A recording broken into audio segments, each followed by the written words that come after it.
Yeah, so let's talk about this thing. There's an intro for you. The trauma. Welcome to Certain Point of View's Another Pass podcast. Be sure to subscribe, rate, and review on iTunes. Just go to certainpov.com. Hey everyone, and welcome back to Another Pass podcast. I am Case Aiken, and as always, I am joined by my co-host, Sam Alisea. Hi, everybody. And we have a returning guest. Today, we've got Ben Milton back on. Woo! Ben, Woo! I have missed you so much, buddy. I missed you too, bro. How are you? I am good, man. I am good. The show has been going strong. We cracked 100 episodes, and with that, I brought on a co-host. I love it. I'm so proud of you. Me. I love it.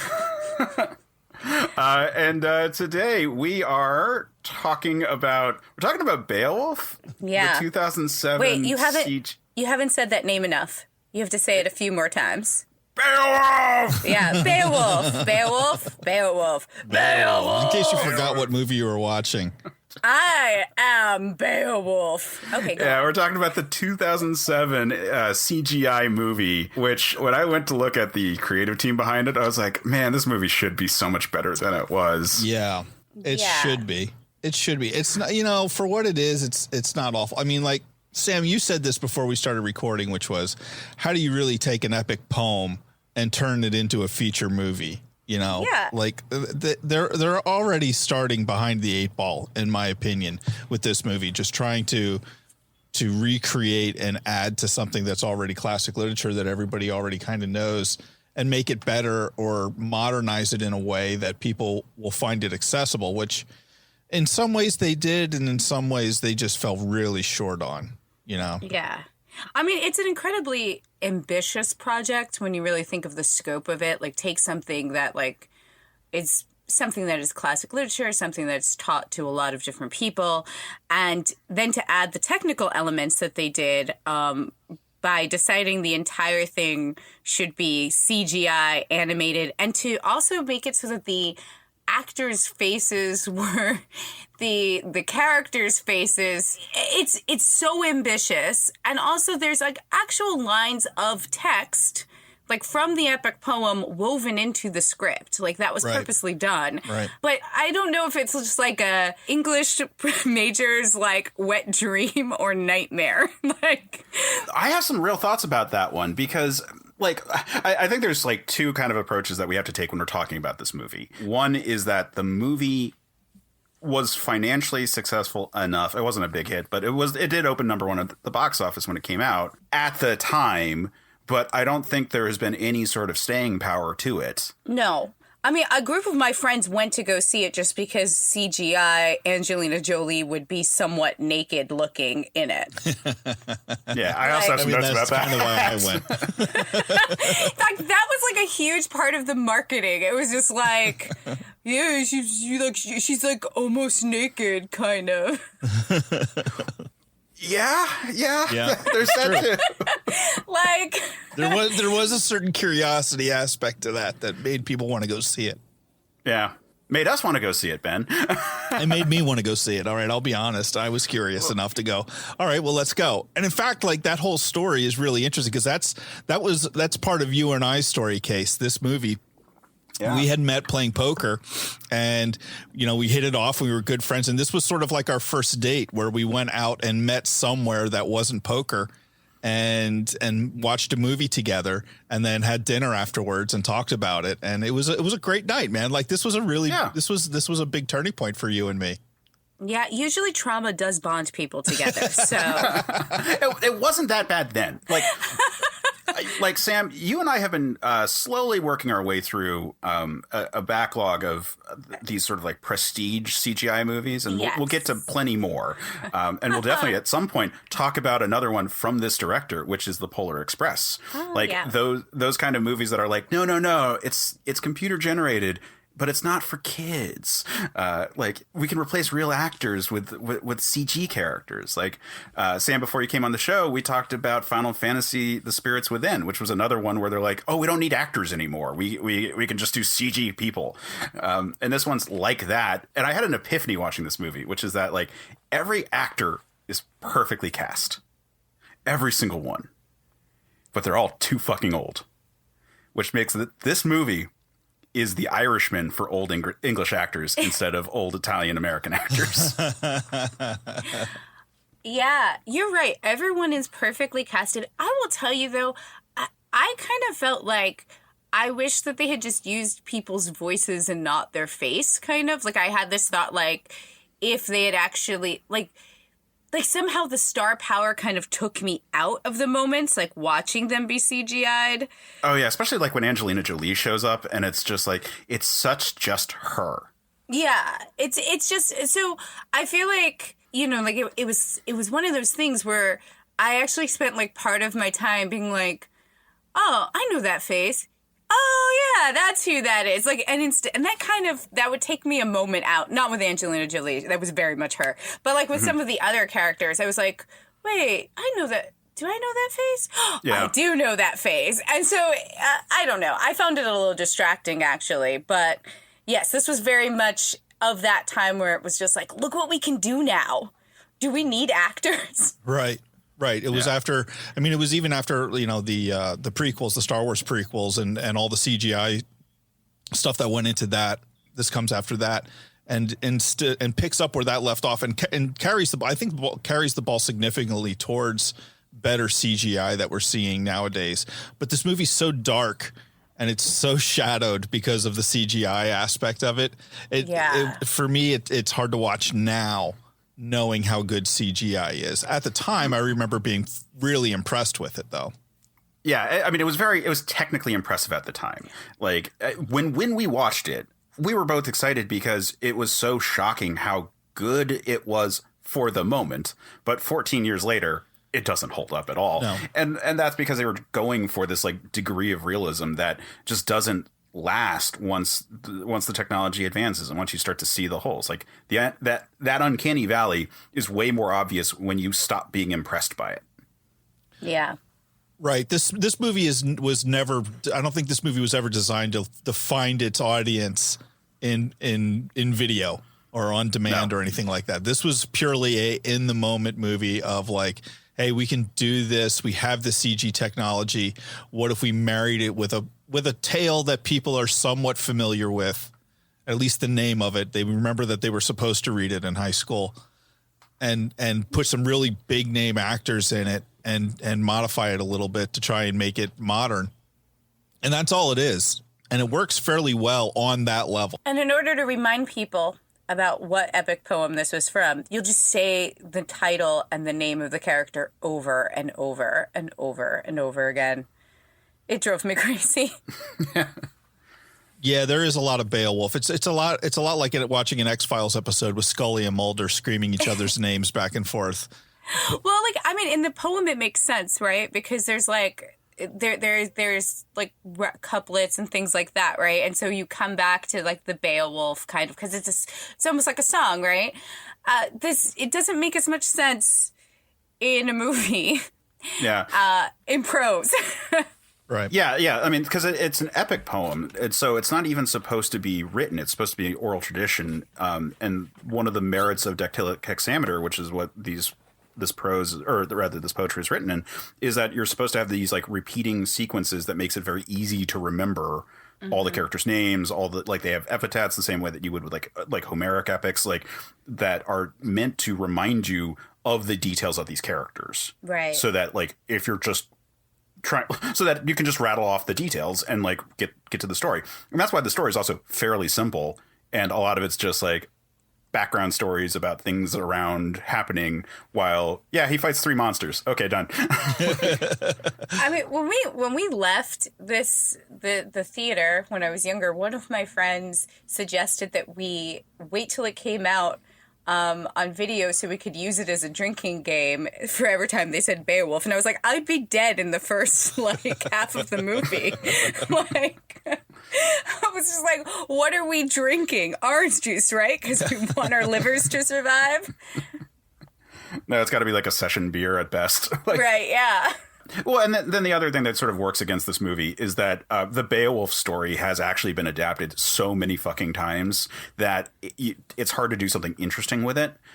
Because, like, if we're talking about, like, a realistic deconstruction of it, The 13th Warrior is right there and way better than this movie. Yeah. If we want to do cool twists on it with sci-fi beats, the Alien trilogy is the exact Beowulf story, like down to beats like Cain is the one who brings in the alien in the first movie, and like the chest burster comes out of. In the second movie, we have a scene just like the giving of Hrunting, the sword to Beowulf, when Ripley is given the gun, and like they go through all the sequences. And then in the third one, all the people, or like the first person who sees the alien is like, it's a dragon, it's a dragon. Like going off of the Beowulf legend is like 101 for screenwriters. Like also same basic beat. Predator is like based on Beowulf in terms of the encounter with Grendel. So like movies just like this format because it's an easy 3-act structure, and it works really well for setting up like cool protagonists to fight a big antagonist that's like really scary, and people just are down for it. I mean, also, you know, The Hobbit is directly modeling after Beowulf, with all the Smaug stuff being based on the dragon at the end. See, and this is the conversation that we had after we went and saw this that made me go like, okay, Case is one of my people. Case is one of my people. Is that little tirade right there is exactly what it was. And I completely agree with you. Like it's a story that's been told over and over and over again, which makes it really hard to make it interesting because we're so familiar with it consciously or even subconsciously that it makes it a challenge. Now, that said, the creative team behind this should have been able to do it. It's directed by Robert Zemeckis, who I've talked about on the 5th episode for this series, talking about Back to the Future. Like, he can pull off some amazing stuff. This is his later era stuff, which is not quite the same level of caliber, but, you know, fantastic director. The screenplay is by Neil Gaiman. Yeah. Like, and I will say, this is also like the Neil Gaiman-iest version of Beowulf you could ever like put out there. Right. Like it's super dark and super moody. Yeah. And he actually recently just kind of tweeted out something randomly last month about how he really liked the fact that they were able to the one thing that I really didn't like, that they were able to stick actual pieces of the text into the script, that it was like part of his goal to do so. Yeah. I don't know how I feel about that. I have mixed emotions about that, you know, where it's like, it's kind of cool for the English nerd in me. And then you're right. Like it just doesn't, it's out of it feels out of context is this problem. Yeah. There's a lot of parts that are like, people are clearly geeking out.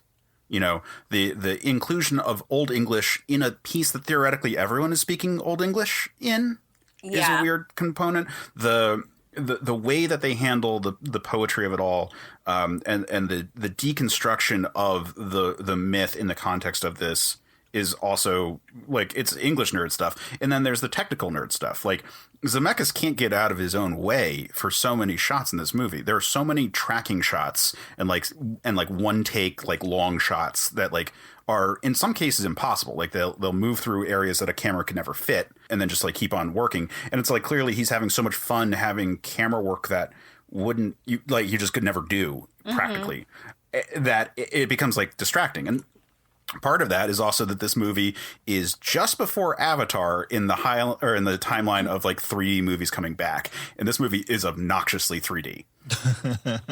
Yeah. Like, I don't know about you, but I don't have a 3D TV. No, definitely not. Yeah. So there are a lot of shots where just like someone holds a sword right into the screen, or where like, you know, there's all these like moments where it's like clearly was intended for you with 3D glasses. And it's just like, this looks terrible in any other context. Like when Beowulf gets off the boat and he's greeted by the king's guard on the beach, and the spear is right at his eye. Yeah. Right. Looks very awkward in 2D. Very awkward. It didn't look great in 3D. I'll be honest with you. No, because it's a gimmick. Yeah, 3D movies are just I've never seen a 3D movie that I enjoyed it. But I mean, that's what it comes down to. This is a technical demo. In many ways, yeah.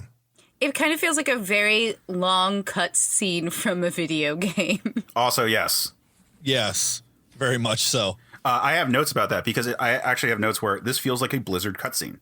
Mm-hmm. And if this was a Blizzard cutscene, we would probably be lauding it. But the format of it being a movie is why it's like, well, this doesn't look that good because it's a movie, and movies are supposed to look like a type of thing that's like, oh wow, as opposed to a break in the action between you controlling your horde character against the Alliance. Right. Yeah. Yeah. And it's not supposed to last nearly 2 hours. Yeah, it's great in short bits, but I started to watch this on YouTube in short clips, and I think that's why I have more of a favorable feel to it, because I was like, oh right, like this works as just like a 2-minute clip, and then I can go do something else and then come back and oh, there's another 2-minute clip. Okay, cool. Like it works in those short bits. It feels like. Well, there are like some cool elements to to the actual like movie itself. It's just like when you throw them all together, it feels too long and too arduous. But there's some cool stuff. We should talk about cool stuff. Yeah. There's lots of cool design work in it. I love the unifying concept of the draconic features of all of the supernatural in this. I think overall that's like a pretty cool kind of element going on. Like I love when we get to like the cave of the dragon, like it's clearly ribs that they're inside, and so it's a cave that is an older dead dragon that they now live inside, or maybe they're inside whatever the mother is supposed to be, and that we're just seeing sort of like an avatar of her. Yeah. Very cool stuff with that. I love Grendel's design. Like it's really revolting to look at. Like it's disgusting, but intentionally so. Like he's this like terrible mule of a creature, like human and dragon. And so when you look at his fingers, like they're fused together in weird ways. And he's got like patches of scales and then also human flesh and human features. And like all like the digits are all wrong and everything's so messed up. And then like a point that they make a bunch of times where it's like, oh, he doesn't have a penis. They even like say that in the middle of the fight. But that actually works in the context of him being, like I said, like a mule, like this sterile, like fucked up hybrid of man and dragon. Yeah. He's also a big critic of music and sound overall. Well, and that was a cool way of demonstrating that visually, because like Grendel always is supposed to be upset with the noises made from the mead hall, and so having this like big exposed like eardrum like right there was like a really cool feature. Yeah, it made it make sense. It made it real, which this movie desperately needed, with all of the CG and everything else, like reminding you that it's not real. It needed some of those special effects. Actually, I like what you said about set design, and also like costuming. I thought was really, really good too. Even though it was CG, it was still really good and felt like you were in that space in that time. Yeah, and it felt layered too. Like it didn't feel like the cloth was too flat. Right. So like kudos to those effect artists. Yeah.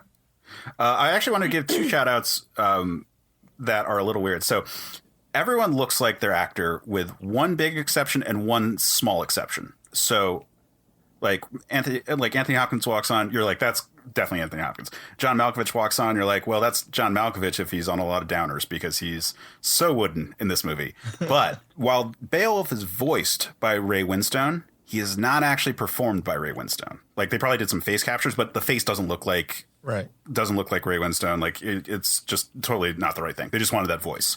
You know who the actor is for it? He's not credited in like all the main stuff.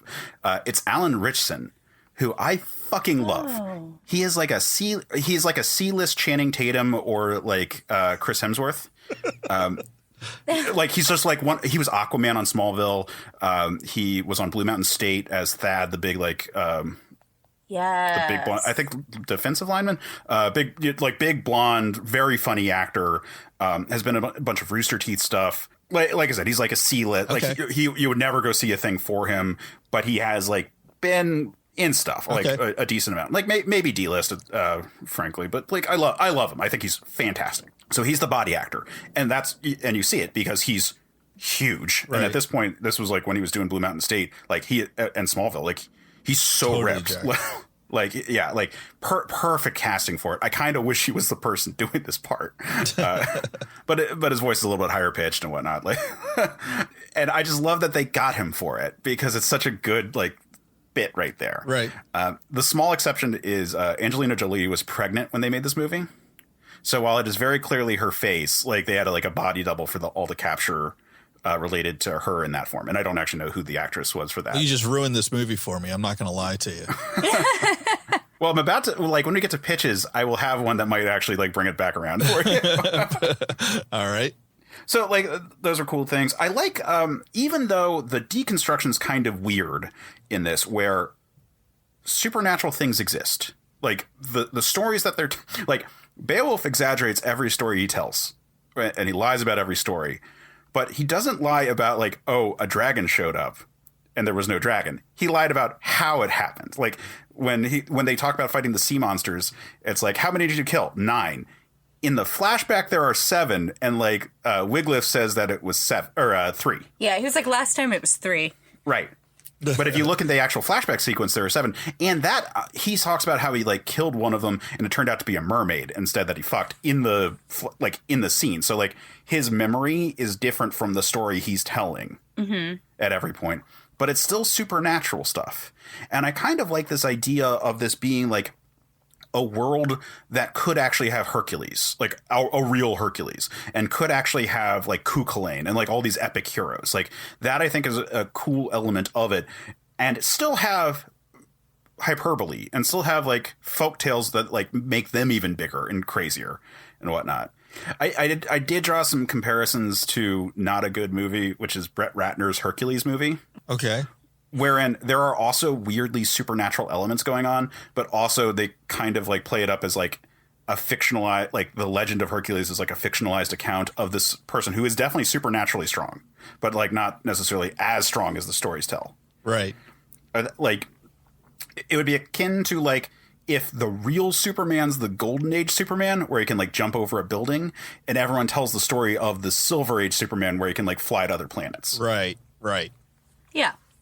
I mean, exaggeration, never hurt anybody. It felt very natural for Beowulf to do that, though. Like, it was very natural for him to be like, yeah, so I slaughtered 9 of them. And, like, everyone would be like, well, it was 3, but it's good. Whatever. Like, his crew clearly still, like, respected him and thought he was amazing, you know? They were willing to die for him, so. Yeah, and, like they do a good job of selling that Beowulf is an impressive figure. Like, they might oversell it, but like, he feels like an epic hero.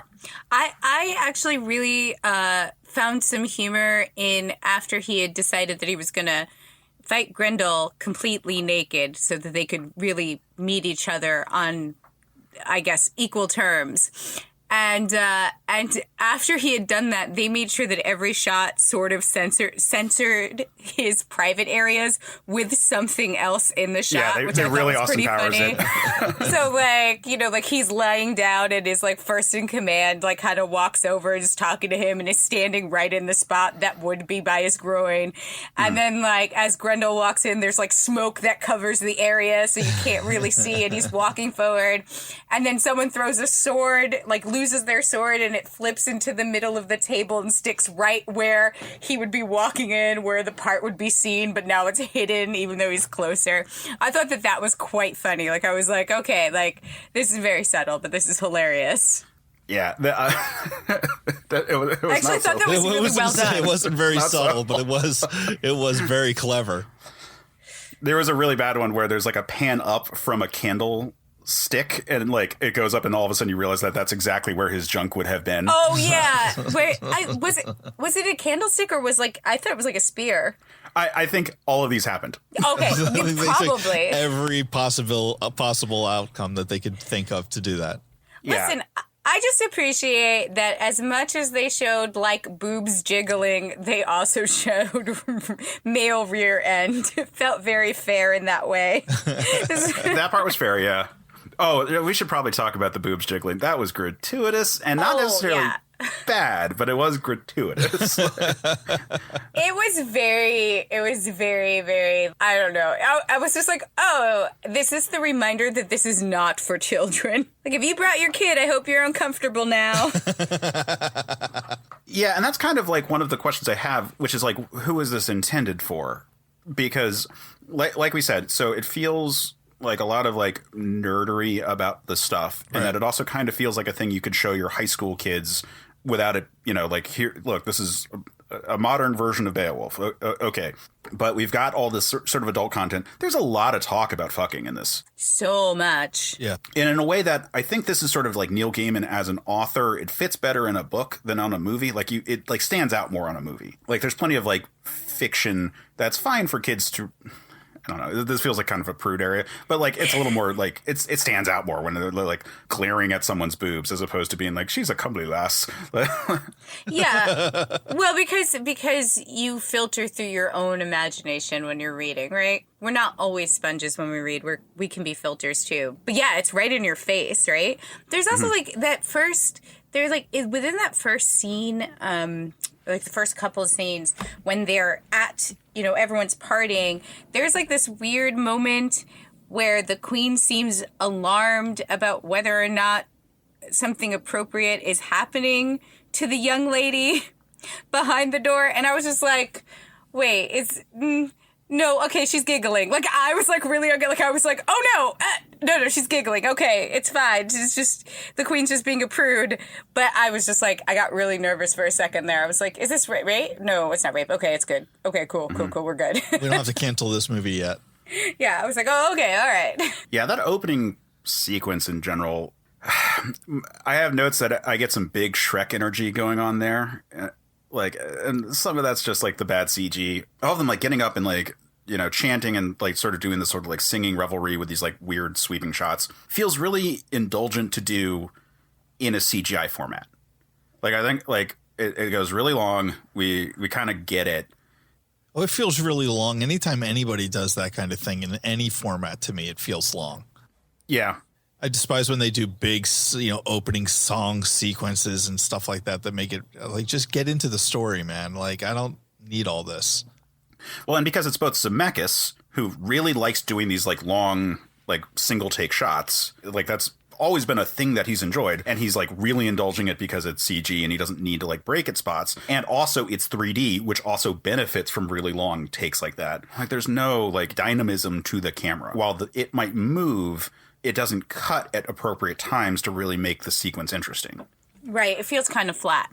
Yeah, which would be less obnoxious if they were live actors, especially if this like there's a lot of spots where it would probably work fine on a page or on stage, because like reading it would be fine and seeing people do it would also be fine because you get the thrill of seeing live performances.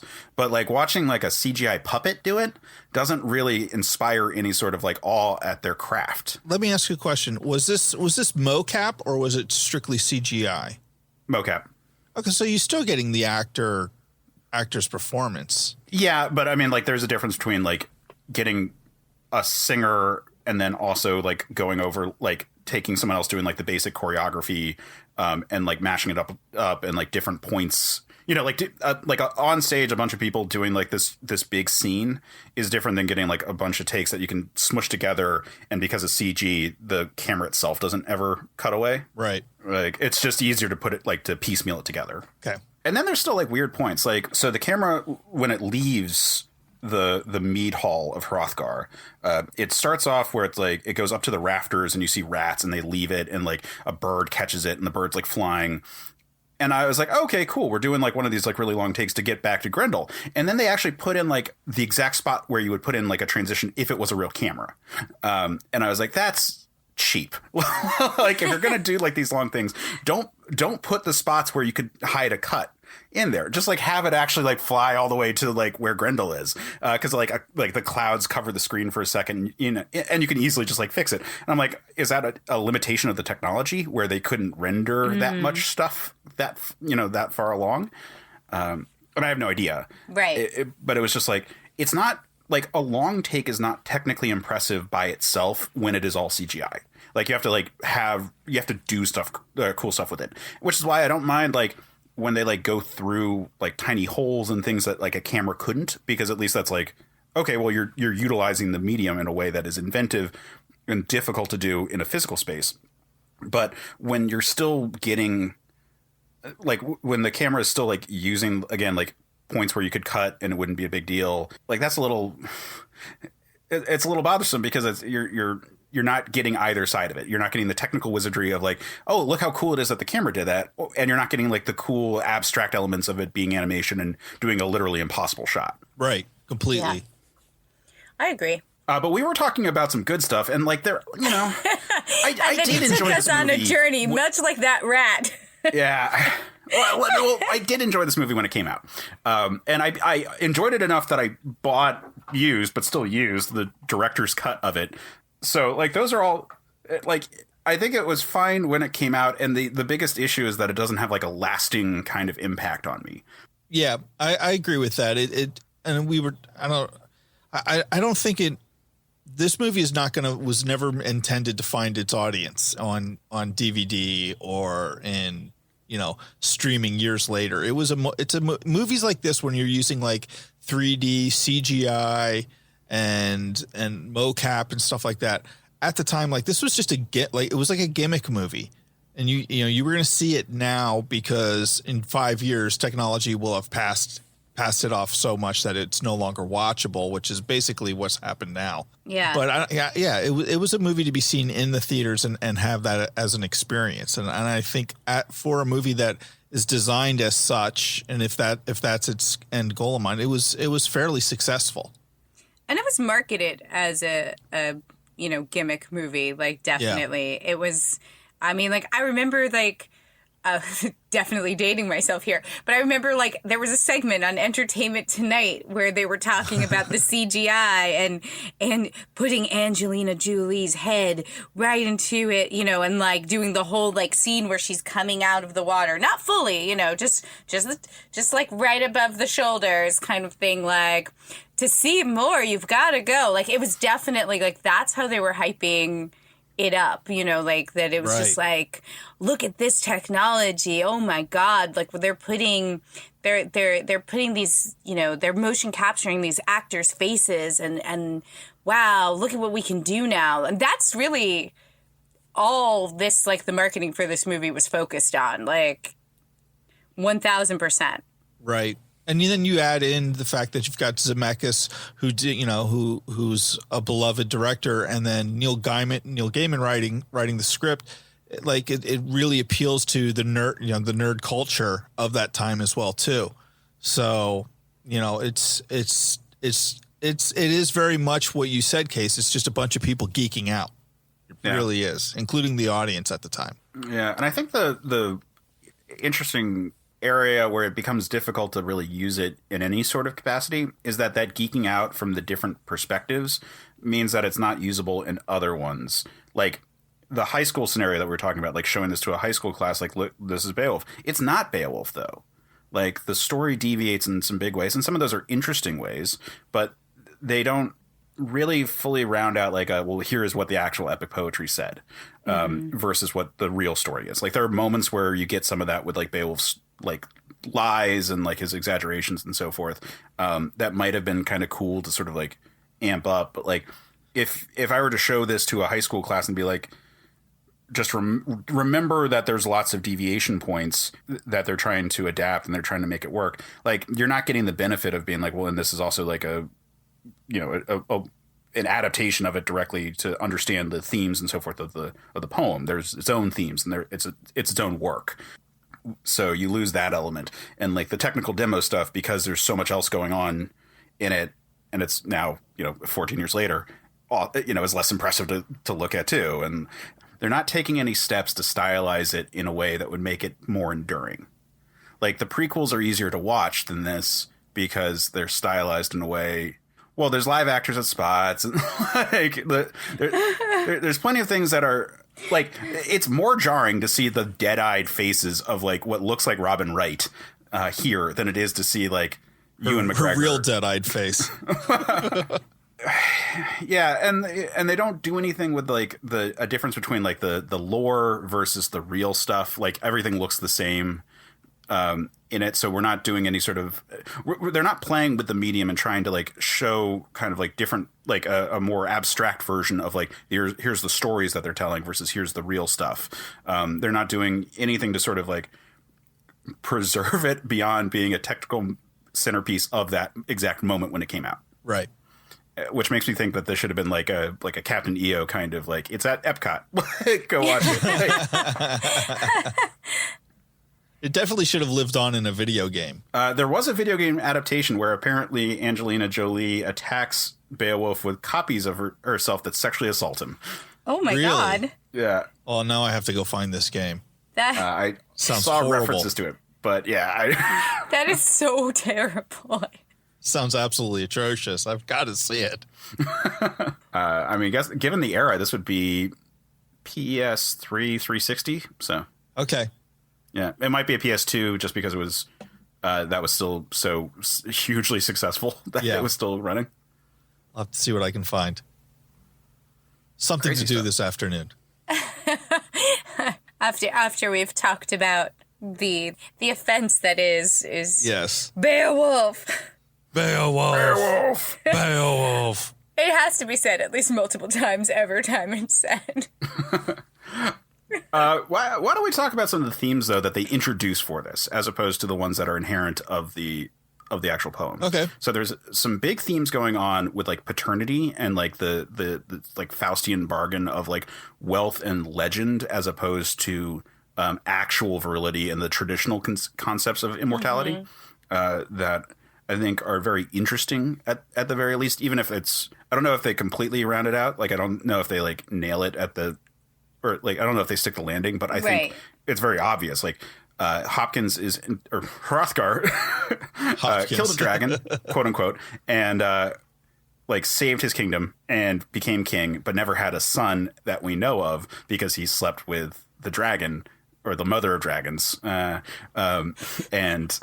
had Grendel. Right. Grendel is infertile, and then so like Hrothgar has no heir that he can speak of, but his name carries on in legend. Beowulf even more so, in the exact same way, effectively a more successful version of Hrothgar, coming in fighting yet a different monster, having the exact same situation, becoming a king the same way, being passed down by Hrothgar. And Beowulf lives on in legend, but he has no child that becomes an heir. And like, it's kind of the same discussion that happens in like, more so in Troy than in the Iliad, where it's all about like who will remember your name, Right. versus actually having like the traditional way of doing it, which is having kids who like carry on like your last name and carry on your legacy, generation over generation, carry on your bloodline. In this case, his bloodline is dead, but the name Beowulf is still being talked about 1,500 years later. Well, and also, I mean, Beowulf is a legend in his own right, but he kind of does carry on Hrothgar's legacy by carrying his curse. Like, that's also part of it, right? Like the sins of the father. And in some ways, both of them have, laid with this person, monster, given her a son, and then gone off to, live their bargain. And for whatever reason, it's not enough for her. And especially because, Hrothgar wants to kill. He sends a hero to kill her son, right? And then the servant takes the horn back, steals it from her area, so she no longer has it. So she feels betrayed. And so it's both of them betraying her in some way, slighting her in some way. And so Beowulf does carry on Hrothgar's legacy, which is why it makes sense for him to name him the heir. Like, he's just like, oh, yeah, sure, kid, you killed her. Yeah, you're basically my heir. Then out a window. Then out a window. Yeah, you know how that goes. You're just like, yeah, you fucked up. I'm free. Now I'm gonna kill myself. You'd think he'd want to live a little longer, right? Finally free of a curse. Enjoy it a little bit, yeah. Yeah, finally free of it. He could like technically. I mean, it's not like he couldn't have tried to like stay with his bride. She's pretty young. Have a child. No, done. Nope, just gotta go. It's time. I know what's coming yet. I'm just gonna yeet myself off this building. That's such a weird part there, because then the time jumps forward, like I think they say 50 years in it, but however long to an old Beowulf. Like, you could have easily just been like, smash cut to future, now he's married. Like, yeah, you didn't have to have him jump. Like, well, I don't know. I there's something like about the honor of it, and the weight of the curse being so heavy that he could not, like, this was his one chance to escape life without this curse, and he wasn't going to miss that opportunity. I kind of dig that. I don't know. Like, maybe that's just like the old samurai code of honor coming out in me or whatever. But I kind of dug the idea that he was just like, well, all right, I'm free of it now. Let me not mess it up any further and just kill myself. I think also maybe he just didn't want to watch what Beowulf's future was going to be like. Like, yeah. Wow, you really messed this up. Well, sucks to be you. Because it's not going to end well for anybody. Gotta go. Yeah, I just think it's like a weird contrast then, because Beowulf gives his life to kill his son. And that one, I mean, traditionally Beowulf dies fighting the dragon regardless of like the version of the story. Right. In this case, instead of being poisoned, it's bleeding to death / falling, 5 stories minimum. He rips his still beating heart out of its chest. Go on. Yeah. It was cool. That was cool. That was cool. Yeah, no, that sequence is cool, but I'm the death, like, for Beowulf, like in the poem and like other adaptations is usually based on like Beowulf wins but still dies because he was poisoned in the fight. And in this case, like, the fight itself killed him. Like, there's like that, like he's bleeding out from him cutting his own arm off, and then he like again falls to his death. Like, there's he wasn't going to survive that. Like, there's no scenario where he's going to survive that. And I'm just saying it's interesting because like so like on the one hand he dies nobly actually doing it, as opposed to like quote unquote the coward's way, the suicidal way. I'm not making comments about people who actually commit suicide in the real world. I'm just talking about in the lore kind of perspective.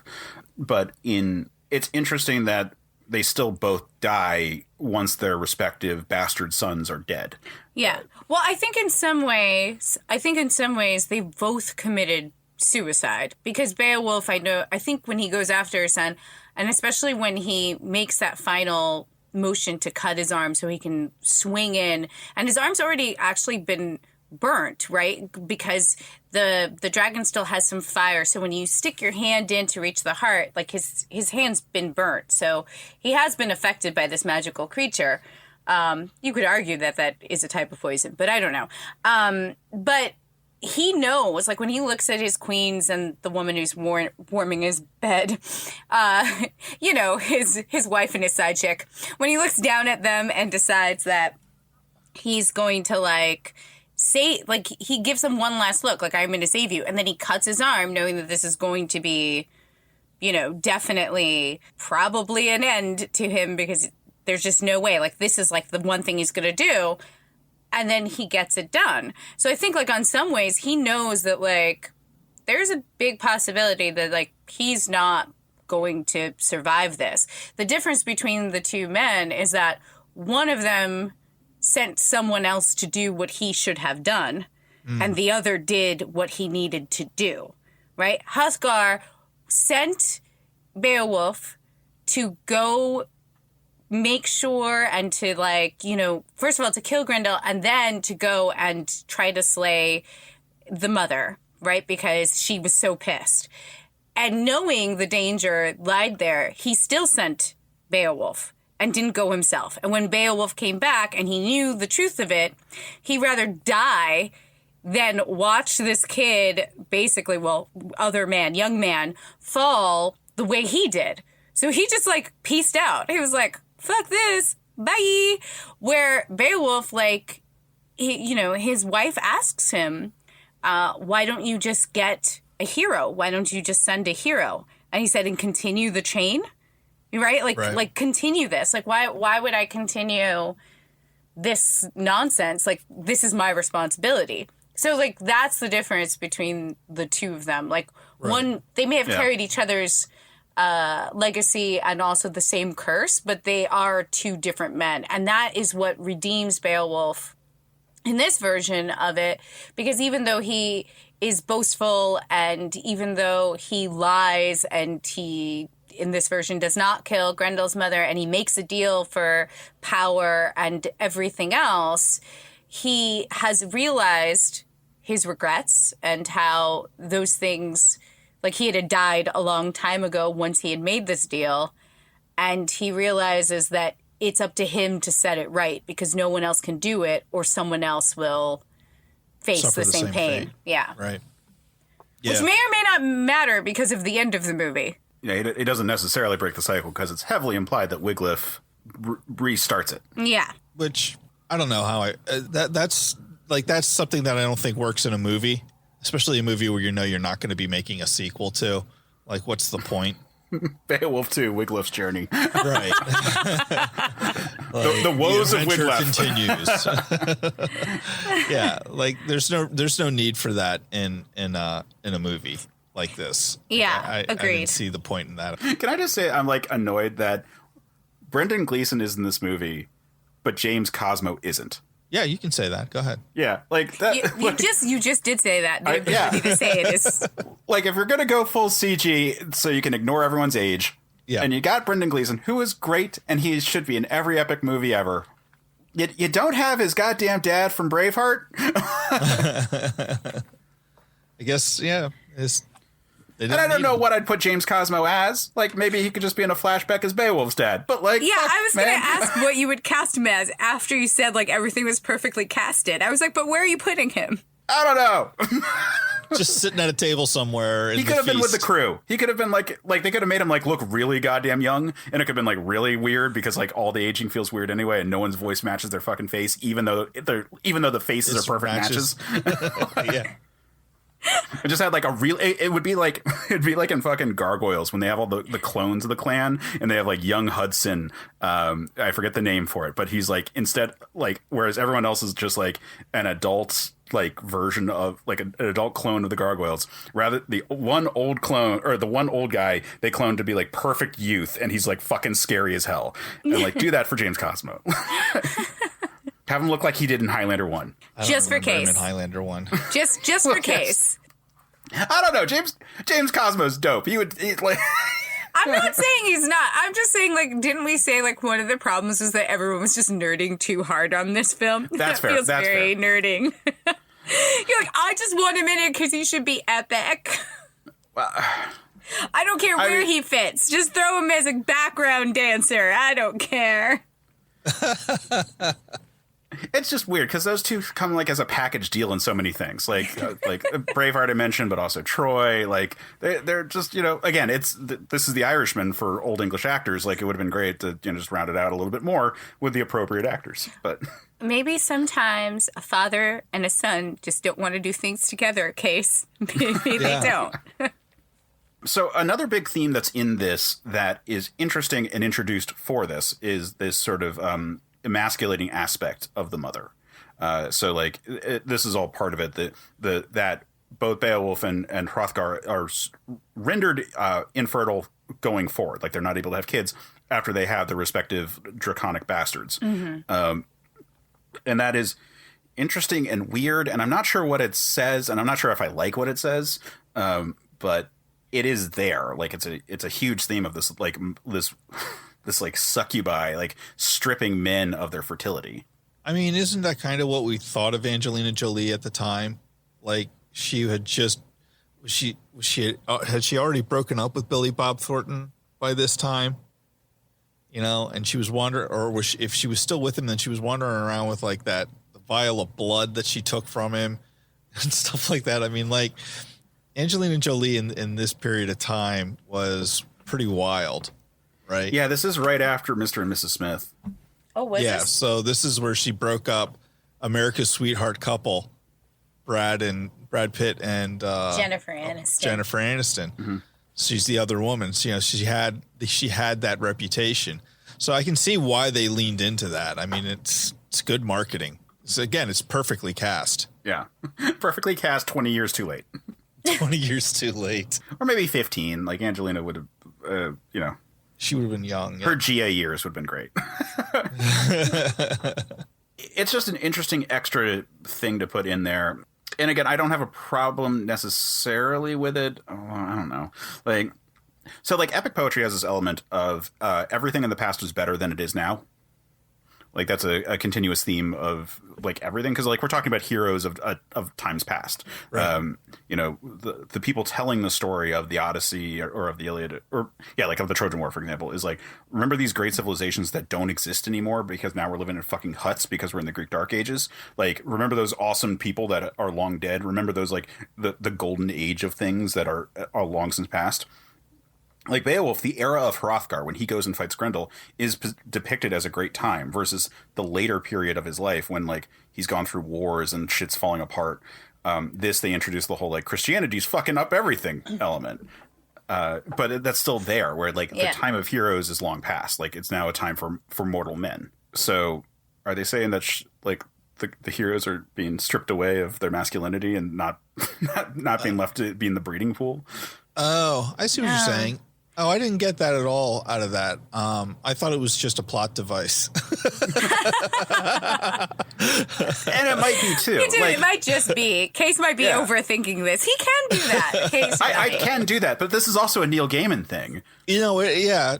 Or by a Neil Gaiman thing, I mean a Neil Gaiman script. So, like, in terms of overthinking it, like, Neil Gaiman definitely overthought this like, when he made this.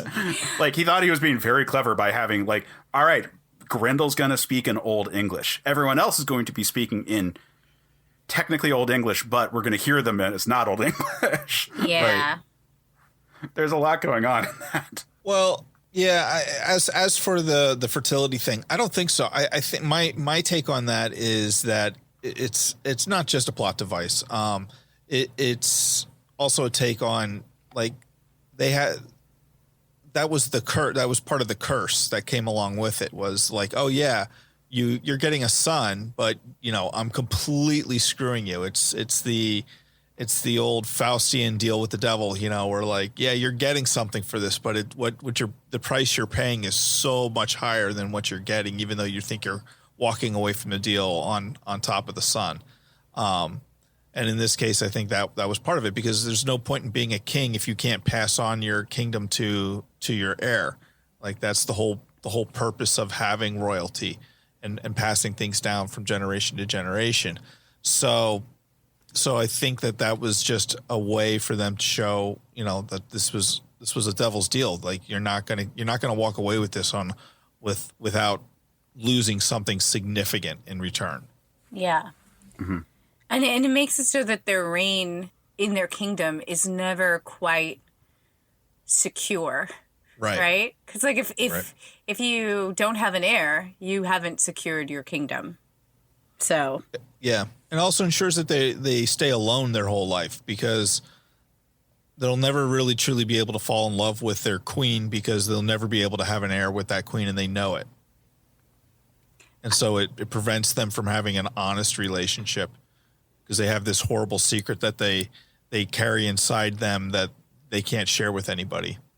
There's also like this feeling like, I mean, there were several cultures that would take multiple wives, and usually the wife that gave, you know, the heir would be more important. And also if they gave more, you know, the ranking order would kind of change. And so I think there's like also a way of the monster still possessing them, because she is the only person who still has the heir. So in some ways, even though she's not like legally their wife, she is the number one wife. So there is a control aspect of that.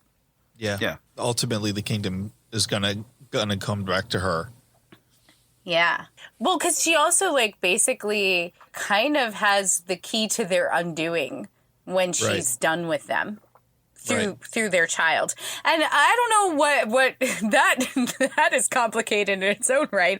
But if you think about ex-wives and children, and I don't know what that's saying, but somebody went through an ugly divorce. Yeah, especially because this is around the same time that Alexander the Great movie came out, where Angelina Jolie was the mother of Alexander, who pitted him against Philip. Yeah, this is typecasting now. Poor Angelina, actually. But there is something to be said that like these, like, Grendel is, you know, definitely a monster that helps to undo the happiness that Hrothgar has. Right. And this dragon is definitely coming, like, oh, promise broken.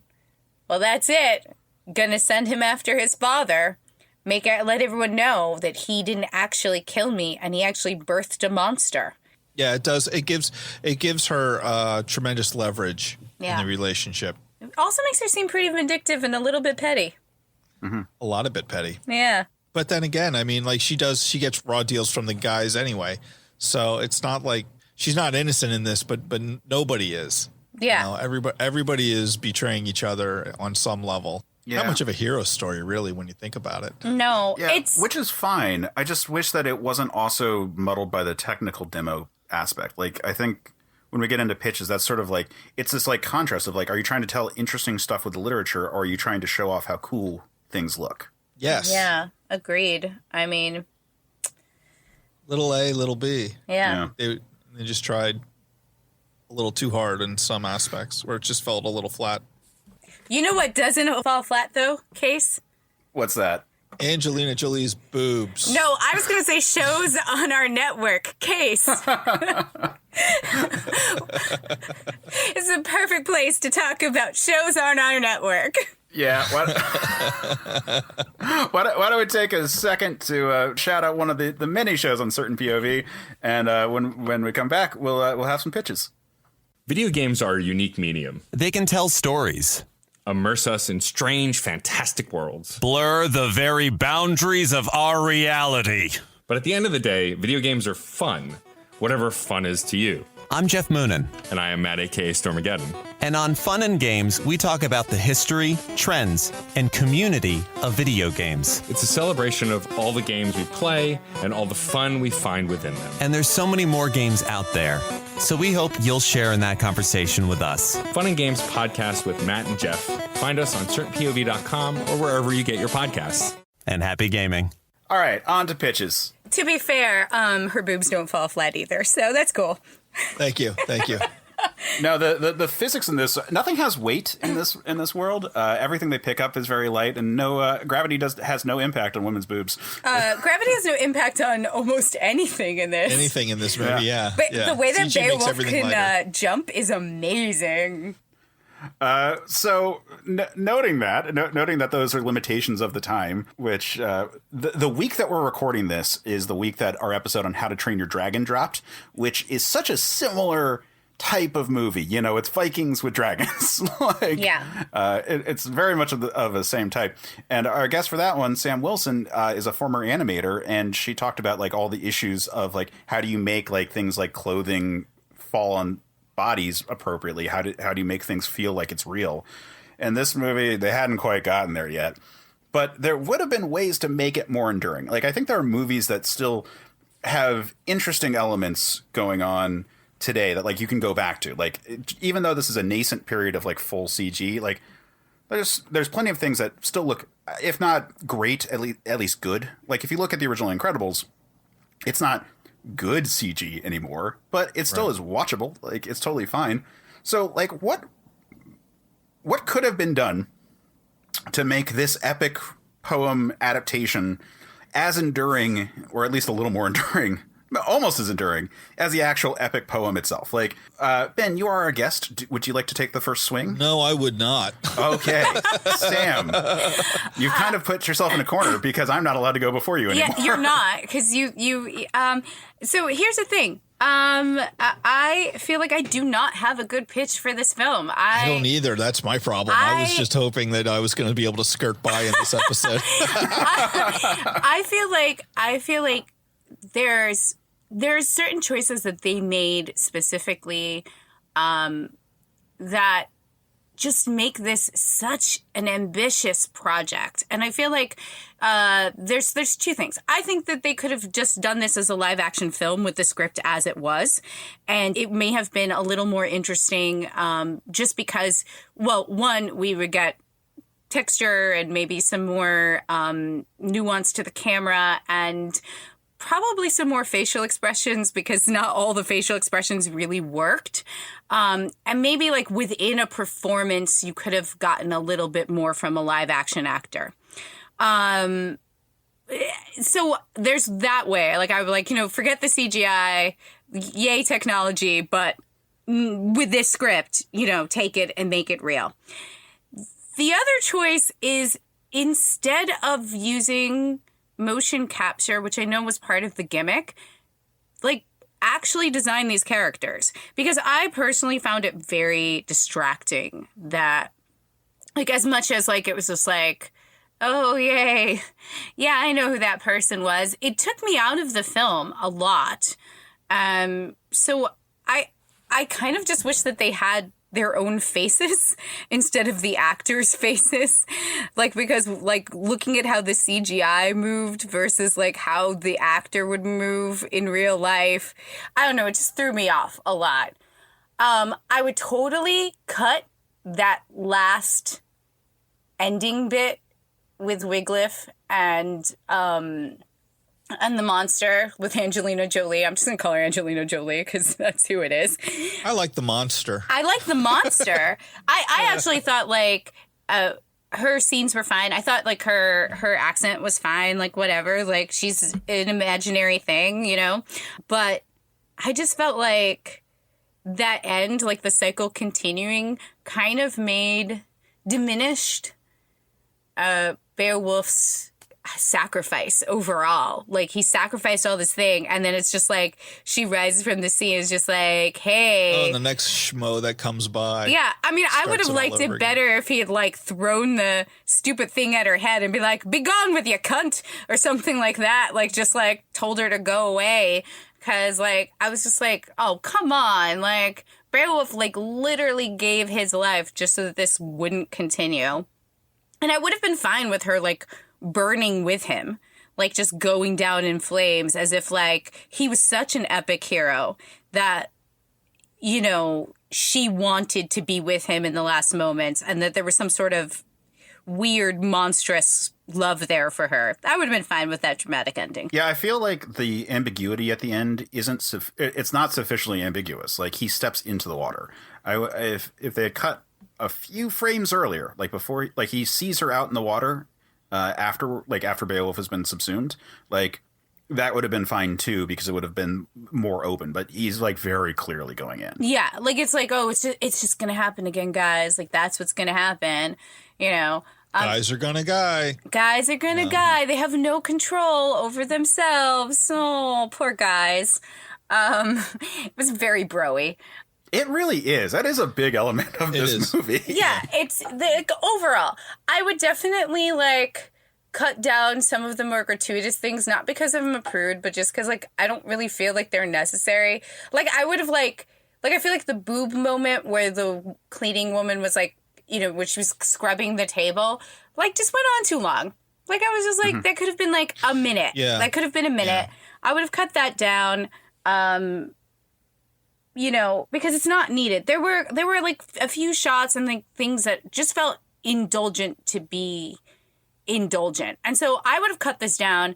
And by cutting those things, I think if we, like, took off 30 minutes, this film wouldn't have been as bad. Because I think that they just leave in longer sequences that don't really need to be there. And it's, like, getting through, like, I kept having to, like, fight the urge to, like, hit, like, the skip 10 seconds button. Like, can I just see what happens in 10 seconds? Because it's just, like, it takes so long. I think that there is good things here, right? They do a really good job, like, kind of demonstrating that Beowulf kind of thinks the queen's really hot and that she thinks he's hot, and, like, setting up tension that way. But I feel like, I'm sure you can go in, find select moments, cut them out, and cut out about, like, 30 minutes of this, bring this runtime down. And I think that would bring a more concise film that wouldn't drag as much. Yeah, there's some real Star Trek the Motion Picture energy going on here. Like, yeah, the scenes themselves are good. They all are too long. Yeah. Yeah, they go on too long. Like, I feel like I wouldn't cut a lot of the things, like the fight with Grendel and Beowulf. Like, I would leave that alone. And I would leave the scene with the dragon at the end alone, right? Like, those huge fight scenes with the two dragons, I would leave and not touch those. Some of the scenes in, like, some of the shorter scenes, like that whole first scene where they're all singing and stuff like that, I would cut that down a little bit. Although, I love a musical number. I'm the opposite of Ben. Give me a giant musical number. But I agree with Grendel. Those songs weren't very good, and they deserve Give to it go good down. songs. That's the biggest problem. I think that Grendel actually probably didn't really have a problem with noise. I think he has a problem with bad noise. And if they had been actually good musicians, he would have been fine with it. Like what he's actually saying in Old English when he bursts through the door. It's like, you're all off key. And someone is sharp, which is worse than being flat. But just no one understands him, if only he wasn't speaking Old English. He's actually showing choreography. He's not actually trying to fight them. They just keep rushing at him while he's like, no, it's step, ball, change. And then he just steps on a person. And they keep poking him. It's just honestly, I would get mad if I were him. Yeah. Yeah. He was just misunderstood. That's all. I also, I understand that this is, a grim and dark story and very, very serious and important. But why everything had to be in tones of brown and earth I think and that's gray? just strictly for CG. Because it's easy to hide the CG easy to hide dark colors. Well, I guess I'm spoiled now because CGI can do more colors now. I don't necessarily buy that because the shadow part I'm totally fine with. It's that they don't have then contrasting high, bright spots to really make it pop. There's a reason Avatar really hit a market 2 years later. And part of that was that there was this lush color scheme in contrast with lots of shadowy bits.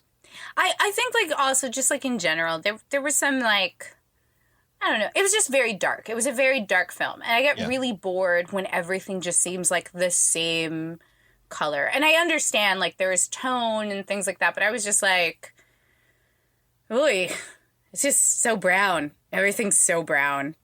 Everything people are wearing is so brown. Everything's in the same kind of color tone. It was just very, visually boring as good as certain things were.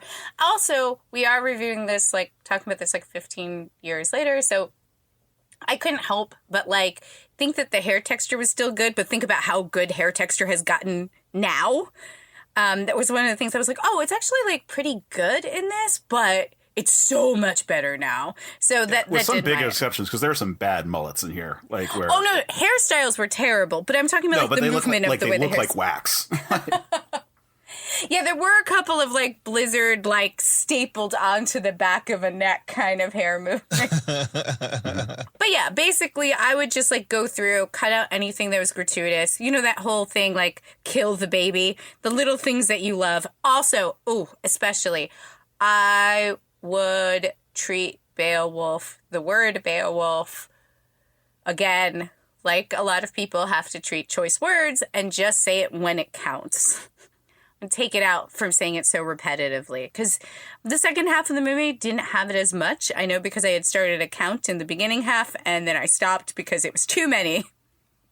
So I would remove a lot of them. Have it when he introduces himself, have it when the king calls him, that kind of thing. But don't have people say it, or make it a rule that it's only said 3 times each time it's said. If you want reverence or you want to do it. Because sometimes it was 6 times in the span of 5 minutes. It's if you want to make it the epic poem, be Beowulf, Beowulf, Beowulf. And then just kind of leave it at that. So it's not battering me over the head all the time. I mean, I generally can agree with most of your notes. I kept thinking... So this is a movie that we will have to talk about at some point, but I kept thinking they should have Sky Captained in the World of Tomorrow this, live actors with more CG kind of stuff going on. I think that's a strength that we have gotten to with where I think we've really gotten into an interesting spot now is things like Marvel movies, which sure there's limitations and it's not perfect yet, but where you can have these really kind of crazy set pieces, or better example, Game of Thrones, where if you properly integrate live sets with live actors with proper costumes and CG elements, you could make a really kind of compelling version of this. Because a lot of the directorial stuff that I object to are things that could have been or would have been less obnoxious if they were people. I keep coming back to. And sure, again, this is The Irishman, but for English actors, like you would have to have a different cast to be like the young, like 20-something Beowulf and all that. Maybe get Alan Richardson to do the part. But plenty of them wouldn't have to be recast, or you'd have to shoot at different times. Like Angelina Jolie would have had to give birth. But, she was pregnant at the time, so that's its own thing. But, plenty of the actors would have been fine. You could have actually done them maybe as the actors in the later time and then reflected back on the previous times. Yeah. And maybe had either recasting or CG elements more put in then. Yeah. The other thought I had was, just to, like, kind of loop back to that, I thought, like, maybe you could even do it as someone recounting the story. I thought of that, too. Yeah.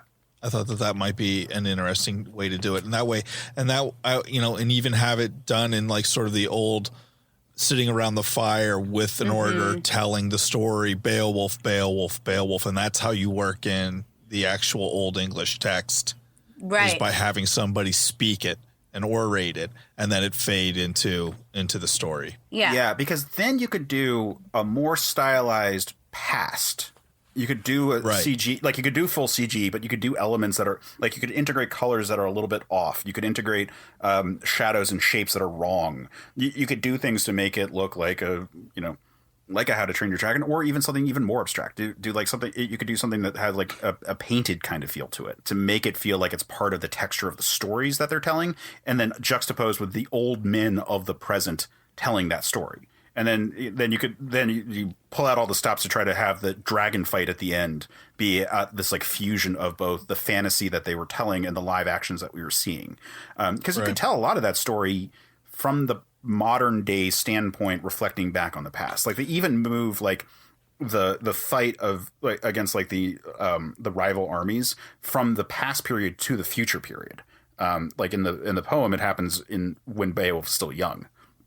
So like you could have those elements in there. Like you could sort of combine all those things to make it feel like, man, this like glorious past that we used to get. And then when you actually see it live, maybe that could be how you start to really play up that like it's not true. Or you do what they do when they tell the story of fighting the sea monster, where we see a story that like contrasts with what they're saying out loud. Yeah. Right.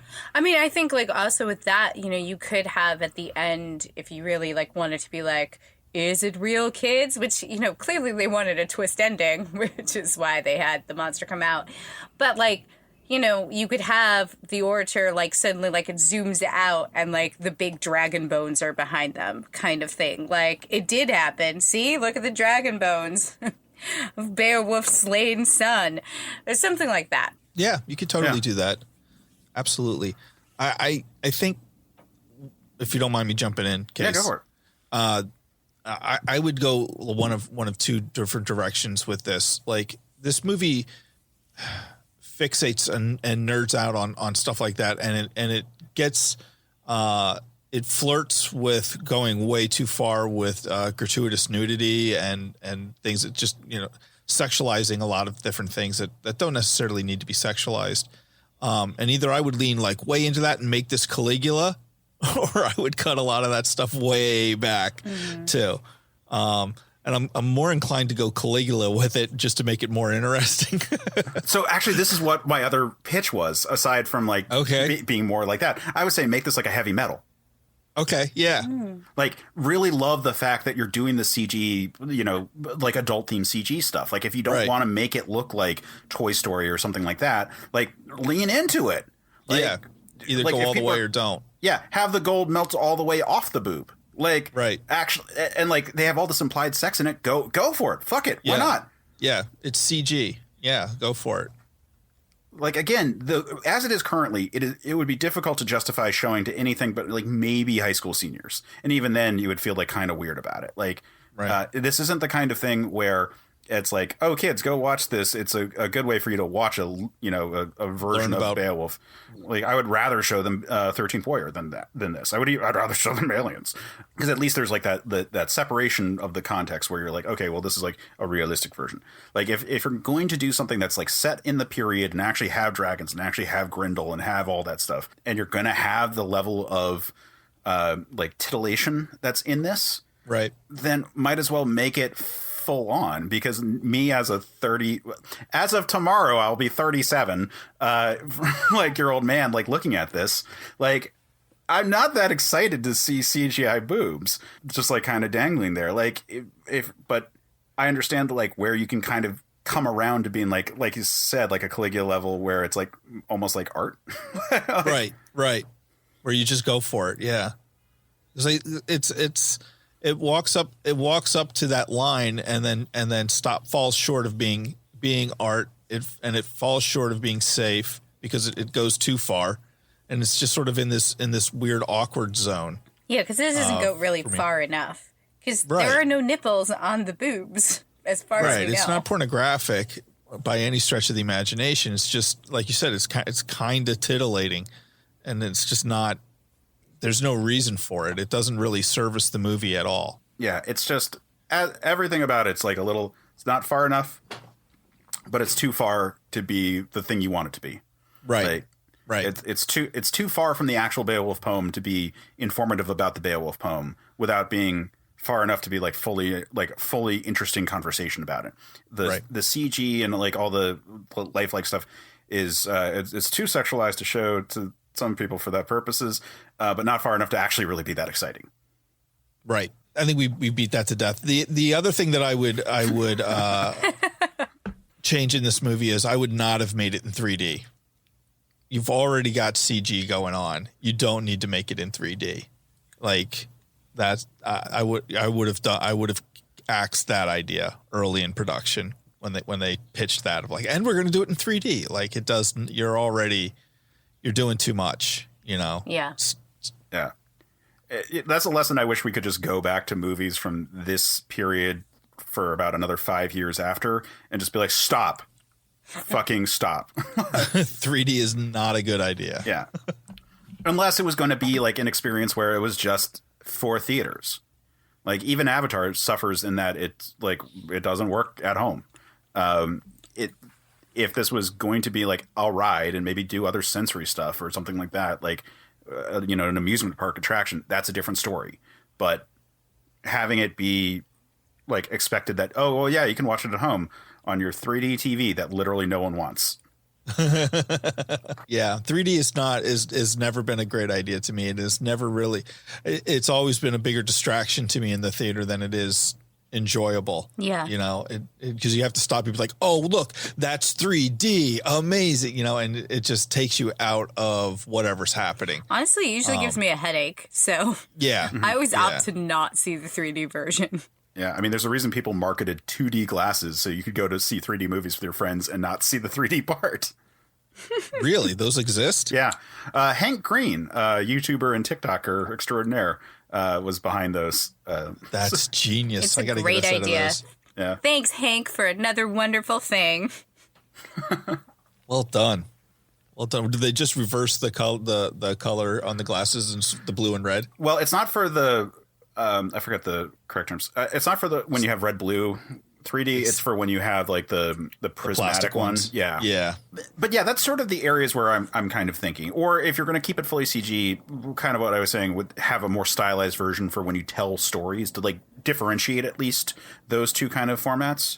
And in terms of the actual script, I think this is one where it's like the Another Pass is like a tightening of it. Like I think there's a lot of spots where the scene goes on too long, but I don't have like specifics like cut the scene. I just think like make it a little bit shorter. Maybe tell John Malkovich to fucking care when he's delivering his lines. Oh yeah, he did not really fucking care at all. I thought he was being sarcastic. Like I couldn't tell because without the facial features, it was hard to tell. Right. Yeah. When he came to give Beowulf the sword, I thought he was being sarcastic when he was like, I doubted you before. I was just like, wait, does he believe in him now? I didn't think he did.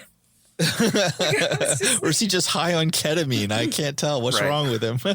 Did they get him in the room and they just happened to have a mic going while they gave him the script to like read through? And it's like his first read through. And I was like, okay, done. Close enough, John. Thanks a lot. Here's your money. Like, here's my fee if I have to read the script beforehand. Here's my fee if I just read it out loud once. Well, we spent a ton of money on this 3D. We better just do the one time through. Right. Maybe he like just felt like he couldn't talk. You know, sometimes like it's so adorable when dogs do this, but you know, like when you put like little booties on dogs and they can't walk or a sweater. Yes. Maybe like with him, Yes. like putting motion capturing on his face made him feel like he couldn't really talk. So Yeah, maybe. Yeah, it could be. I mean, I remember in the director's commentary for Rounders, they talked about how he would ask like what the lenses were for all the shots and then he would like figure out how he wanted to be positioned because he just knew where like the edges of the frames and stuff were because he was just that used to working on camera. Mm-hmm. Maybe that's just his thing. He's like really enjoys having cameras and knowing how he looks on it. So the idea of not being on camera and not being captured that way just like drains him of his energy. Like all of his excitement is being like, cool, I can do a fun thing where I start at a weird angle and move my head in a fun way. And this is just like, oh, hunting is my family sword. please go with it. It was like Daria was doing it. Yeah. No, Beowulf, I totally believe in you now. Here, take my family sword. No, it's cool. You can't come back. Please die in there. That's how it got. He was kind of like Eeyore. Okay. Take the sword. Have I told you about Jesus Christ? But yeah, so like I think that there's a lot of like fun components in this that are like someone telling a story or like blowing up a legend and like that. You know, we've seen a lot of stuff like that, especially a lot of stuff with like Gaiman worked on like that. Like this, you know, if you've read American Gods, you can feel that it is the same mind that created this. And I just wish that they did something artistically to sort of differentiate that. And I think that could have been a really cool way to handle it, embrace that element, and roll with that. Or, as we were saying, make it a porn. Right. Like go for that one, or you know, or human actors with like CG integration, like again, like the Game of Thrones style, or like the Lord of the Rings style, which had just come out and looked great. Even though the CG that looks bad in it doesn't look that bad because it's not the whole thing. Like it's like that. Oh, that troll doesn't really hold up, but well, like you're not focusing all the shots on him. like Grendel probably would look a little weird, but like you wouldn't really worry that much because it wasn't every shot reminding you just how bad it is. I don't know. You know, like I said, the script just needs to be like sort of shortened. Maybe tell them like, hey, lay off the old English so much, or if you do it, like come up with a better reason for it. Like Grendel is fine. It's weird that the mother like goes back and forth between it. If she only spoke in Old English, that could be kind of fun. Maybe like some supernatural elements to it. I don't know. Just yeah, like I said, it's probably more. Or just don't make it. I mean, that's your other choice too. Is like, yeah. just don't make this film. This is not a film that I don't think anybody was ever. You know, what year did this come out in? 15 years ago. 2007. I don't think anybody was like, you know what I want to see on film. Beowulf. I kind of was like, that's the other part of it. That was like only case. Like all of these things were my shit. Like the idea of like, oh, look at the cool advancements in CG. That'll be great. Oh, look, we're going to have a Neil Gaiman scripted Beowulf adaptation. Right, That'll be great. This was all my shit. The fact that it's like underwhelming is the thing that bothers me. Beowulf. All right.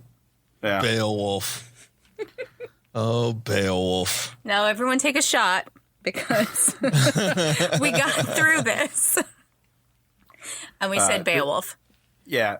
The shot should be mead, actually, if we're really getting into it. It should be mead. We should have all been drinking mead for this conversation. For this whole conversation.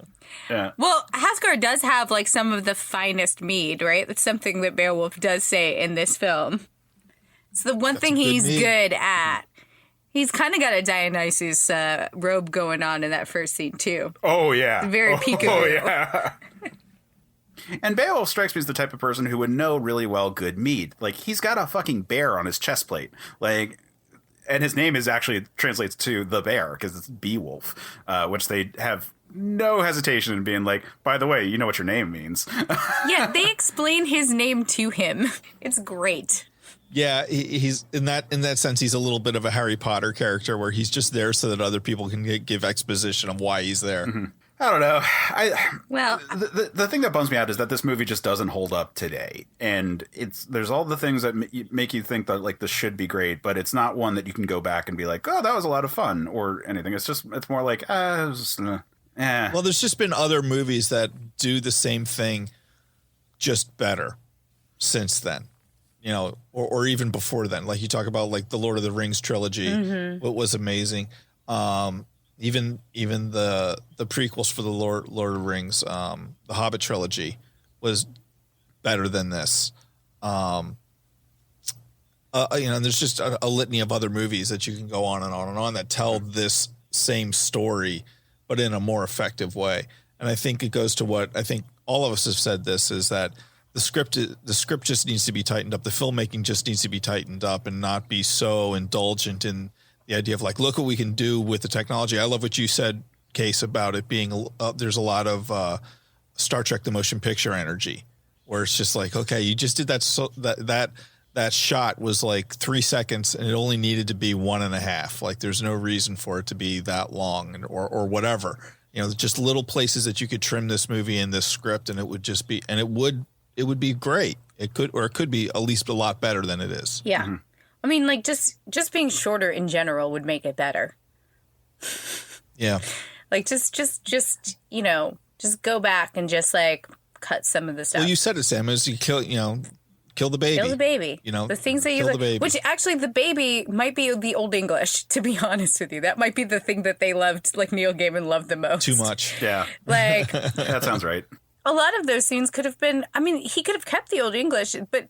there didn't need to be as much of a long conversation in Old English. So that went on at least like 3 minutes between like when Grendel died. Yeah. So it's like, I understand, but also like it didn't have to. It could have been like, who killed you, my son? It could have been like, Beowulf. Done. Like, that's a scene that could have been so much shorter. End scene. Mm-hmm. But like, he talked and talked and talked, and I was just like, I don't know what he's saying either. Last thing I was thinking about with this is that, so we see with video games, there's like remastered editions that come out. Like a big hype point on our network right now is that Mass Effect is coming out with like the Legendary editions, where they're taking all the assets and like redoing the textures and so forth. This is a movie you could do that with, right? Like, theoretically, they might somewhere have saved the project files, and someone could go in with the same mocap, with the same, here's all the frames and here's all the polygons that go into everything moving on screen, and like redo the lighting and the textures and all that. Like, someone could do that and make this same movie but look better. And I don't know if I would do it for this movie in particular, but it's kind of an intriguing like thought experiment. Like, because you could do updates of movies in a way that you can't with like film. Yeah. And I think this movie would improve with some better lighting effects and balance out some of the shadow in it, but I don't think it'd be worth it because it's still... Yeah, the script isn't special enough to make it worth it. Yeah. I mean, the script just kind of falls flat, like having an ambiguous ending really takes the air out of the wind of this story. It's not even an ambiguous. No, it's like a 60% unambiguous, or like a 40%. It's like you're 90% sure what's going to happen. Yeah. Like, it's just made this all pointless. I am 90% certain that we are finished with this conversation, and there's better things that we could be doing with our lives, such as checking out stuff that you're working on, Ben. Oh, thank you, man. I am doing a podcast called Origin Story Radio, where I interview marketers about how they got their start in marketing, and just hear their stories and tips and tricks for newbies getting involved in online marketing. So you can find me at originstoryradio.com. Yeah, I was so happy to listen to the episode with you and Addie, because it was so nice just having like classic Certain Point of View pedigree. For listeners who don't remember, Ben Milton is the founder of Certain POV along with Addie Thomas. And it's since your show wrapped, we've missed you. Oh, thank you, man. I appreciate that. Yeah, everyone should go check out Origin Story. It's been fun to tune into. Like, it is a totally different industry than what I work in, so like I don't listen to every episode, but sure. It's like just nice to hear some of the thoughts that you have going on, and there's like lots of good advice that's applicable to the rest of the world. So it's always I have learned so much from you in life that it's just like nice to hear advice from you, even if it's only in the abstract. Aw, thank you, Case. Sam, where can people find you, follow you? they can find me here, and then they can follow Case for any complaints. Where can they find you, Case? They can find the podcast on Twitter at Another Pass. They can find me on Twitter at Case Aiken. The network is CertainPOV.com or on Twitter at Certain POV. Yeah, so we've got lots of great shows, lots of new ones that have come on since the days of Ben, Milton, and Addie Thomas starting this fledgling network. I'm going to give a shout out to a show that just dropped its 100th episode and was the first show to come under the banner outside of the spinoffs, which is Fun and Games with Matt and Jeff. That was the first show to come on board as opposed to being a spinoff show. It is a great conversation about video games and video game culture. Matt, who is our editor, is a lot of fun and has like great ideas about video games. And Jeff is just a wealth of knowledge about games. For their 100th episode, they had their respective wives on, which was a great listen. It's so much fun kind of peeking behind the curtain and seeing the culture at home for both of them and how the most important people in their lives influence their respective gaming. So that's a great episode to go check out. But in addition to the main show on that feed, they also have Side Quests, which is a really fun series where various guests come on to each individually talk about a video game they loved for like 5 to 15 minutes. So that it's really cool. I've done a bunch of those on video games that I really cared about and like meant something to me. So check those out. Fun and Games with Matt and Jeff. Great show. Again, it's at CertainPOV.com. And there's lots of other things going on there, including a link to our Discord server. We do most of these calls on Discord. We have lots of great time chatting, sharing memes, talking spoilers for Marvel projects or like Invincible, which I love, or any of the other stuff. Like, just come have nerd conversations there. But yeah, until then, Sam, what do we got in the pipeline? Next time, we're going to be discussing Highlander 2, The Quickening. But until then, if you enjoyed it, pass this on.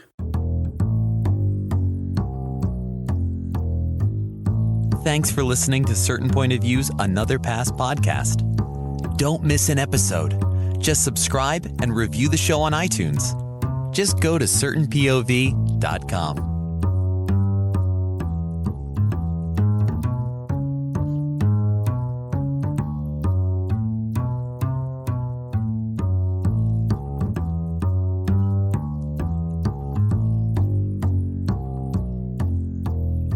And then we'll just have to put like filler into the rest of the episode.